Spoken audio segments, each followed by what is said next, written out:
ડ્રાઈવરની ભૂલથી રોડ પર પટકાઈ. આણંદ જિલ્લાના ઉમરેઠ ગામમાં લાલ દરવાજા હાઈવે પર એસટી બસ સ્ટોપેજ છે અને ત્યાં બસ સ્ટેન્ડ પણ બનાવેલું છે.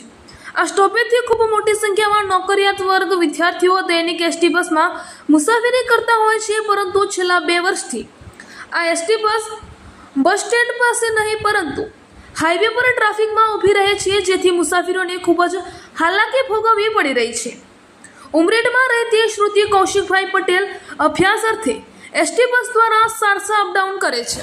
મંગળવારના રોજ બસ સ્ટેન્ડને બદલે રોડ પર ઊભી રહેલી શામળાજી વડોદરા બસમાં જ્યારે શ્રુતિબેન ચડી રહ્યા હતા ત્યારે બસ ડ્રાઈવરે બસ ચાલુ કરી દેતા શ્રુતિબેન રોડ પર પટકાઈ બસની નીચે આવી ગયા હતા. આ કારણે તેમના બંને પગમાં ઈજાઓ પહોંચી હતી.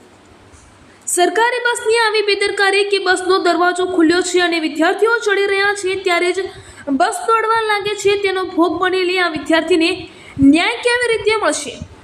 શું એસટી તંત્ર આવી જ રીતે કોઈ મુસાફિરનો જીવનો ભોગ લેવાય તેની રાહ જોઈ રહ્યા છે? રિપોર્ટર ધનંજય શુક્લ. હાજી બેન, આપનું નામ જણાવો ને શું થયું આપની સાથે એ જણાવો. મારું નામ પટેલ શ્રુતિ કૌશિકભાઈ છે. હું સત્યવાદ કોલેજમાં ફાર્મસીની સ્ટડી કરું છું. સારસાથી ઉમરેઠ અપડાઉન કરું છું. ઉમરેઠ લાલ દરવાજે બસ ઊભી નહીં હતી, થોડી આગળ ઊભી રહી. એટલે રહો છો ઉમરેઠ? તમારે રહેવાનું? ઉમરેઠ રહું છું. તો ઉમરેઠ લાલ દરવાજે રોડ વચ્ચે બસ ઊભી રહે છે, તો અમે ત્યાં દોડીને જઈએ છીએ.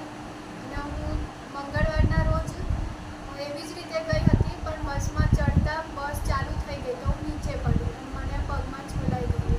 અચ્છા, આ છોલાવી. હા તો આ વિશે એટલે તમે ચડતા હતા એ દરમિયાન જ બસ ચાલુ થઈ ગઈ? હા, બસ ચાલુ થઈ. અચ્છા અચ્છા. તો પછી તમે ડ્રાઈવર કંડક્ટરને સાથે કોઈ વાત થઈ? હા, થઈ. અચ્છા અચ્છા. તો હવે તમને કેટલા દિવસ આરામ કરવાનું કીધું છે અને ઘરે રહેવાનું કીધું છે? 1 અઠવાડિયું. 1 અઠવાડિયું. તો આ કાયમ આવું જ થાય છે લાલ દરવાજે કે રસ્તા વચ્ચે બસ ઊભી રહે છે અને ચડતા હોય ચાલુમાં ઉપાડી લે છે એવું? હા હા, રોજ આવું થાય. સારસા પણ આવું થાય છે. અચ્છા, ઉમરેઠ લાલ દરવાજા પણ આવું થાય છે, સારસા પણ આ જ તકલીફ છે? હા. હા ભાઈ, આપ આમના પિતાજી છો?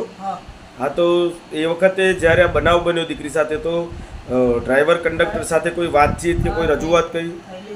રજૂઆત કહ્યું હતા કે અમારો કોઈ વાંક જ નથી. એવું કહે છે? હા, બરાબર. અને કાયમની આ જ પરિસ્થિતિ છે? આ તકલીફ છે. અચ્છા અચ્છા. અને એ સિવાય ત્યાં ડેપોમાં કોઈ રજૂઆત થઈ કે તું કરવાની બાકી છે?